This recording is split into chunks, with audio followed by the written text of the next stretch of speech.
អូនេះមកនិយាយទីចង់និយាយថាអូធ្វើដំណើរបារានឹកផ្ទះបារាអញ្ចឹងគិត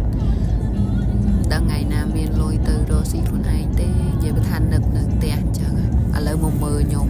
ធ្វើខ្លួនឯងកាយខ្ញុំនៅផ្ទះនេះទឹកជ្រលក់ប្រហិតណាខ្ញុំធ្វើខ្លួនឯងមកងាស់ឲ្យវា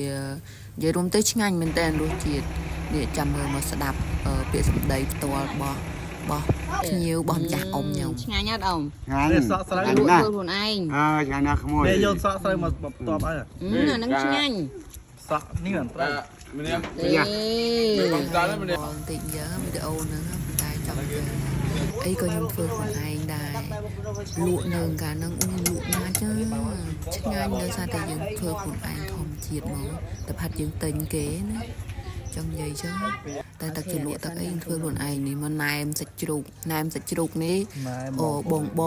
អ៊ំនិយាយរួមអ៊ំពូមីងហ្នឹងហើយបងប្អូនវីដេអូហ្នឹងចុងក្រោយរៀងវល់បន្តិចហើយបង្ហាញមុខកូនពៅ